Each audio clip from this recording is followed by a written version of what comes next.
L'intrusion sérieuse de la femme dans l'art serait un désastre sans remède. Que deviendra-t-on quand des êtres dont l'esprit est aussi terre à terre, aussi dépourvus du don imaginatif, viendront apporter leurs horribles jugeotes et leurs prétentions? C'était là la réaction de Gustave Moreau au succès de la jeune peintre Marie Bashkirtseff en 1880 à Paris. Dans l'atelier de l'Académie Julian, peint par elle en 1881, nous rappelle que l'admission des femmes aux beaux-arts était alors impossible. La sculptrice Hélène Berthaud avait dû créer un atelier en 1873. Et elle avait même fait bâtir un immeuble d'atelier pour les femmes en 1880. C'est aussi cette année-là que l'Académie Colarossi et l'Académie Julian s'ouvraient à elle. L'École des Beaux-Arts ne finança qu'en 1896 une bibliothèque et en 1901 des cours d'anatomie à part, après les hommes, et sans que les modèles masculins ne soient entièrement nus, question de bienséance. Pourtant, la question de l'envie de peindre ne s'inscrit pas dans l'ordre culturel de la scission entre hommes et femmes. Elle est humainement, anthropologiquement, légitime. Le sublime idéalisme phallocratique était une idéologie. Cette Marie Bashkirtseff vous en donne la chair de poule. Pauvre idiote enflammée, c'est à faire frémir. Peut-être fut-elle agaçante, mais des preneurs de tête, il y en avait sûrement autant et plus chez les hommes. La haine de Moreau, si doux d'habitude, s'explique, en plus de la misogynie, par le refus du réalisme dans ces années qui devenaient cruellement matérialistes. Alors, pourquoi assimiler le lourdeau terre à terre à la femme? Pour l'idéaliser ensuite en vierge et en déesse? Ce que je voudrais vous montrer, c'est qu'on peut suivre le cœur de l'art moderne à travers la peinture des femmes, et sans réduire l'histoire de l'art à une sous-catégorie qui serait une histoire de l'art féminin.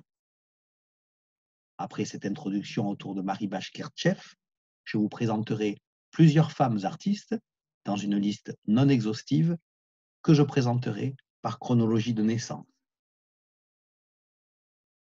Marie Bashkirtseff venait d'une riche famille russe voyageant à travers l'Europe.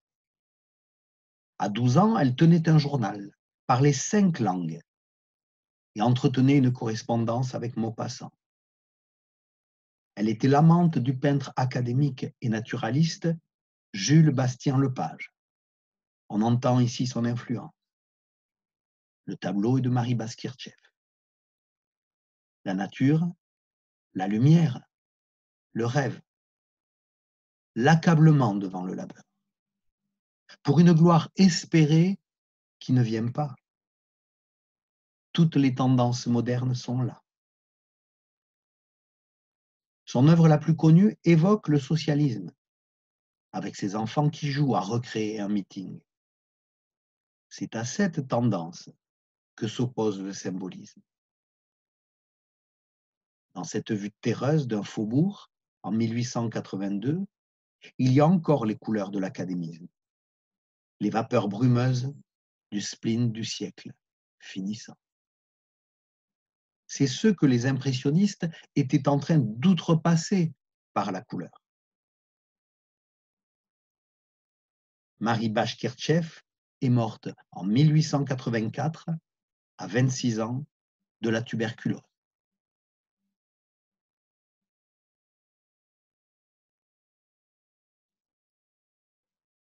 Monsieur Morisot est préfet. Sa femme est petite nièce du peintre Fragonard. 2 de leurs filles aiment peindre. Edma, la cadette, a fait en 1865 le portrait de sa Benjamine, ici, Berthe, 24 ans. Les 2 sœurs ont exposé au Salon de 1864. À gauche, un chemin à eau vert pour Berthe. À droite, un bord de rivière pour Edma. Comme les beaux-arts leur sont impossibles, leur mère leur offre des cours. Elles copient au Louvre, mais ce qu'elles veulent, c'est peindre en plein air. Alors leur professeur les confie à Corot, pionnier de l'école de Barbizon. C'est la vue d'un étang à Ville-d'Avray en 1865. Vous voyez que son influence sur Berthe est certaine. La rythmique des troncs, l'atmosphère, la nuance et le pointillement végétal avec une touche assez libre. Les Morisot fréquentent les Manet. Les filles ont d'ailleurs croisé leur fils Édouard au Louvre. C'est une de ses toiles à la mode espagnole en 1866-67. Les Morisot se retrouvent aussi chez les Degas, où on croise Baudelaire, Puvis de Chavannes. Jules Ferry fréquente le salon des Morisot. Edgar, le fils de Degas, aime Edma, mais elle se marie à un proche de Manet et arrête de peindre à son mariage. Ce portrait d'Edgar Degas est celui de l'aînée des trois sœurs Morisot, Yves, épouse Gobillard. La palette de Berthe, vous le voyez à droite, intègre les noirs de Manet.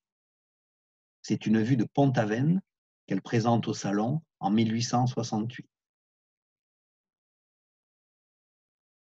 On voit bien sa technique dans ce paysage de Lorient l'année suivante.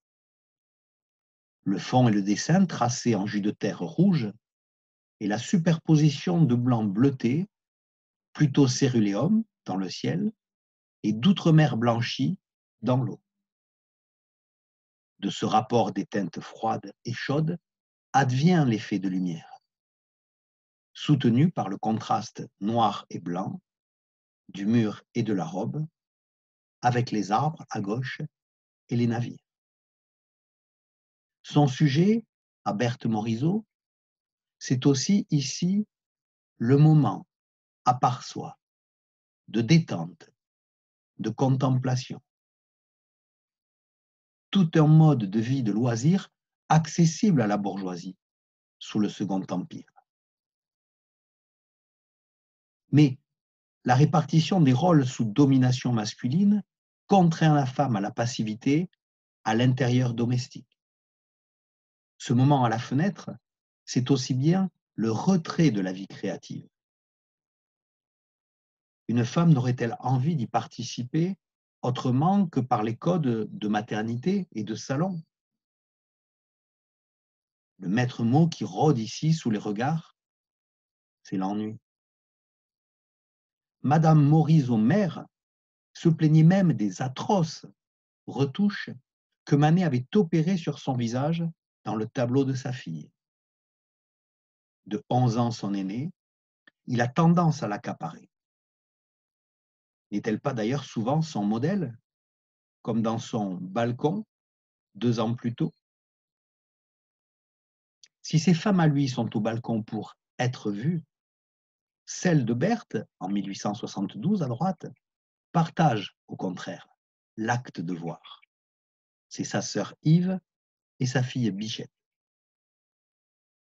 Pesante influence de Manet, au point qu'elle le copie inconsciemment dans le tableau à droite, avec la composition en diagonale.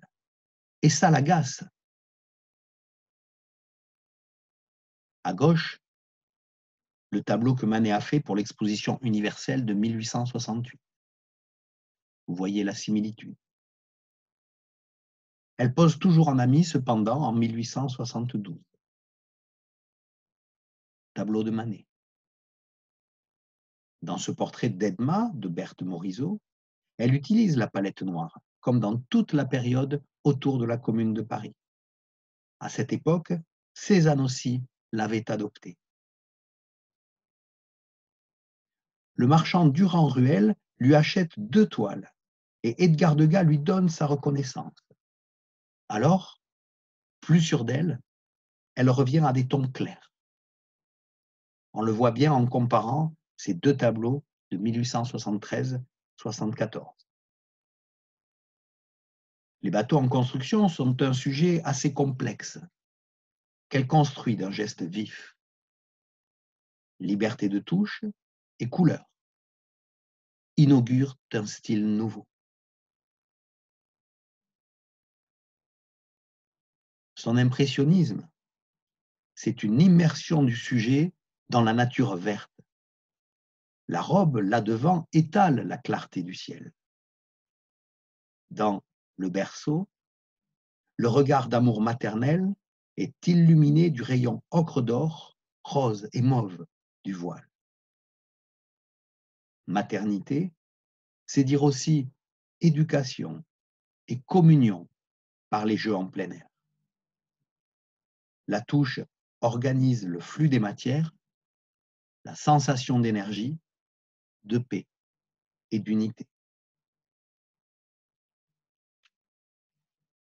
En 1874, elle se marie à Eugène Manet, le frère d'Édouard, qui l'a peinte, en deuil de son père à ce moment, et il montre la bague de fiançailles.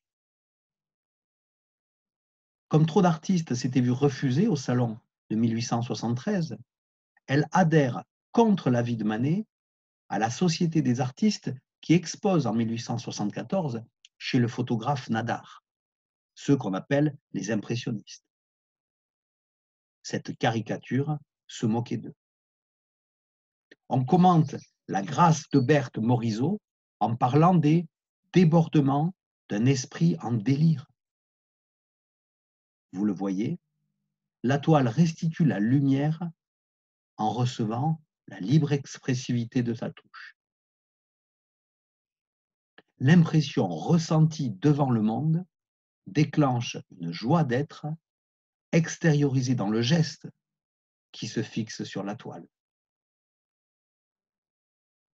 Le sujet, ce n'est donc plus seulement le monde dehors tel qu'il est vu ou ressenti, mais ce processus même de perception-réception et expression-restitution dans lequel consiste le rapport au monde. Ce linge qui sèche est un jeu de tâches qui capte l'air, la lumière, l'espace et le poids. C'est aussi un rappel des tâches féminines, de la réalité du travail. Elle attirait ainsi la sympathie de Pissarro, qui colla son poing dans la figure du type qui l'avait traité, de son esthétique, de prostituée. Pourtant, une œuvre comme Dans la salle à manger réussit une synthèse entre la scène d'intérieur à la hollandaise et la maestria d'une Ménine de Velázquez, saisie au creux de la palpitation moderne. Berthe Morisot vend, devient une artiste accomplie.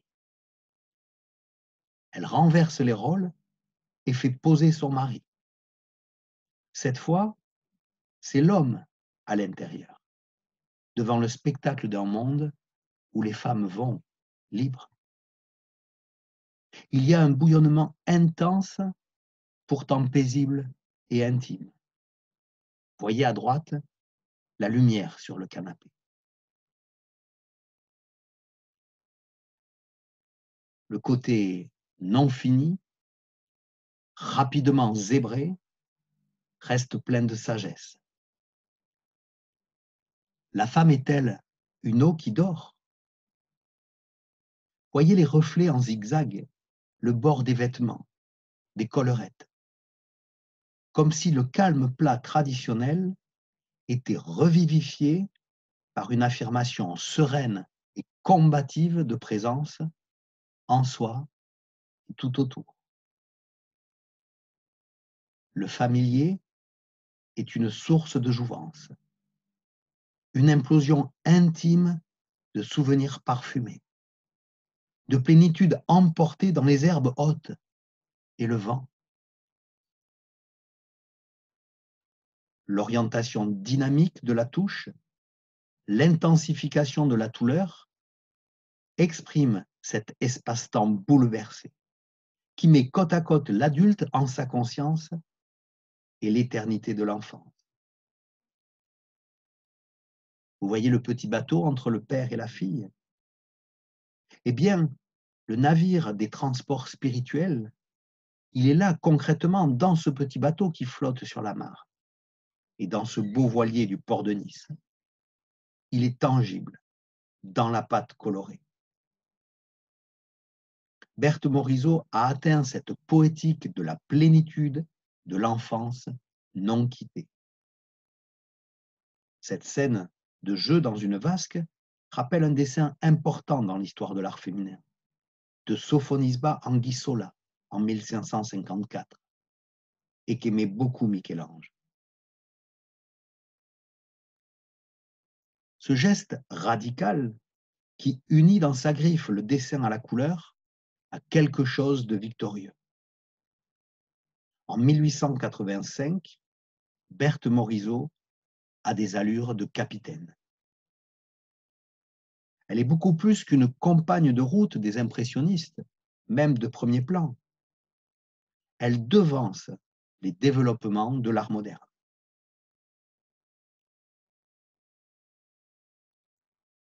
Dans ce portrait de sa fille Julie, la touche épaisse et fluide s'allonge, affirme les contours, la densité des corps, anticipant le post-impressionnisme de Lautrec, sur un registre sain, entre guillemets, de bourgeoisie non abîmée.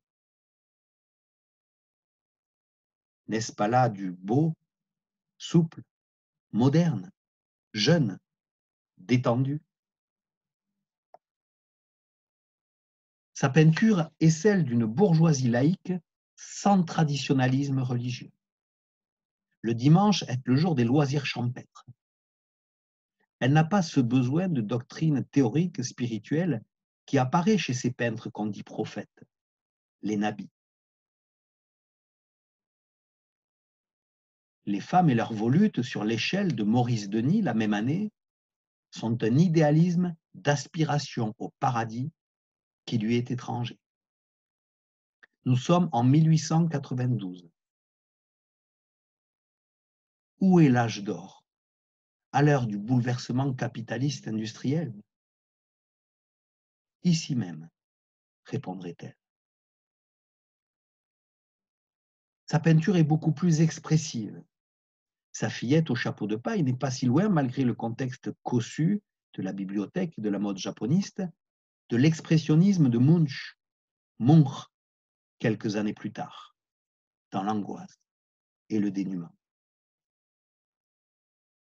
En simplifiant la forme, émancipée du léché et du bien fini, en affirmant la présence par l'intensité de la couleur, elle anticipe le fauvisme de Van Dongen en 1906.